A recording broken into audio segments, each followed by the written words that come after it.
The Power of Four is the first book in the Legacy of the Goddess series. It is a tale of fantasy, magic, and adventure, set in ancient Egypt in the mythical village of Neten on the banks of the great sacred river. Chapter 11. The Journey Begins. Preparing for his journey ahead, Ezra learnt magical rituals from his mother and gained herbal knowledge from his uncle. It left him with very little time to make friends or to go out and enjoy like other teenagers. He always had a schedule and a routine to follow. Arya, the high priestess, was very methodical in her teachings. The hours were long. He had to learn and write incantations perfectly so that he could conjure the energies safely without harming himself or others. He was shown exact replicas of the implements that he was to bring back from the four corners of the land. He had to look for the markings on the implements. These were given in their ancient book of rituals, which held the knowledge of their ancestors and masters who had come before them, and had left a wealth of information that was not only powerful but also magical. It was useful for young priests like him who were just beginning their spiritual journey. He could now distinguish between the ordinary and the magical. This, however, took hard work. He was given directions of the four corners of the land and also how to get there by his uncle Oros. The incense had to be brought from the west, in the city of Ras. The water from an oasis in the south in Ur, that had a rock which spouts water only once a day. The lamp to light the sacred fire would come from Se in the east, and the salt and soil was to be brought from Ajoli in the north. Each had a special energy that he had to be familiar with. It was a difficult task for a 15-year-old, and the time was short. But Ezra was optimistic. Sometimes, when he needed to be alone, he went to the banks of the great river. Today, after a hard day's work, he walked on the banks to get away from it all. He was deep in thought. It won't be long now before he started his journey. Without warning, he slipped and fell. He could feel something cold and slimy on his back. He got up shakily and turned to see what it was. Its energy was strong, and it felt as if it was throbbing to the beat of his heart. It was a slab of green stone, submerged in the mud. Shining through were perfectly inscribed hieroglyphics. Try as he might, he could not get it out of the mud.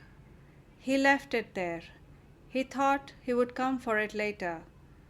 He heard the guardian laughing softly. Try to pick it up from the mud. It is precious. Ezra tried to pry it from the mud. It slipped from his hands. He tried to read the carvings on the stone that looked like an inscription of some kind. This emerald slab won't budge. Someone has placed it here and left it for a long time, said Ezra. Sometimes we leave the precious behind in search of the new, said the guardian. What is so precious that we leave behind? Asked Ezra. Your divinity. People will often ask you to leave it behind.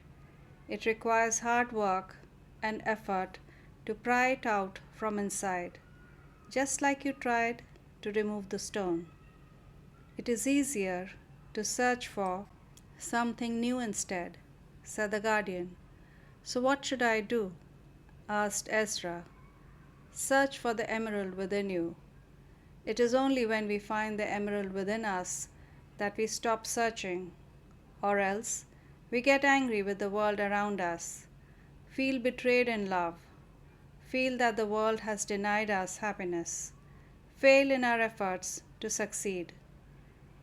Ezra went back to the spot, determined to remove it from its muddy prison, but it was nowhere to be found. I can't find it.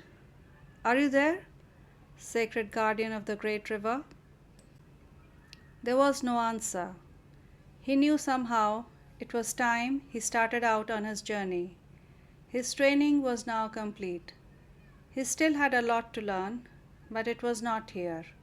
He had to broaden his horizon, reach for the unknown.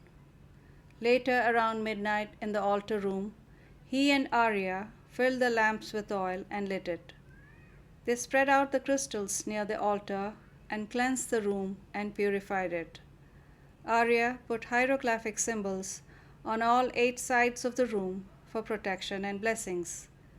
The new moon night was a special time in the season of Libra. They put seeds of intention in earthen pots and sought blessings from the goddess. The seeds of barley represented fresh new endeavors. When the seeds turned to saplings, they represented their intentions bearing fruit. It meant success. They were then planted in the fields. Arya prayed for the success of Ezra's journey to the 4 corners of the land. Ezra found out that besides Shaila, he had no other close friend. He had to leave the next day, so he went to Shaila's house to bid farewell to a tearful Shaila. She knew she would miss him very much. She wanted to go with him more than anything else in the world, but Ezra was adamant on going alone. She felt he did not care about her. He, on the other hand, could not tell her that he carried a great responsibility and did not want to place his burden on her shoulders. Ezra's mother had packed his obsidian sickle, some of his belongings, with his favorite sweets in a small leather bag. That night, before his journey, he had prayed with all his heart to the goddess to help him find his father. He prayed to his ancestors, spirit guides, and ascended masters to help him in a journey to the unknown land he had never gone before, to bring back ritual implements with special markings he had never heard of, to search for his father he had never known. And most of all, he had to do it alone. No crutches this time. No one could help him. This was his responsibility alone, and no one could carry it for him.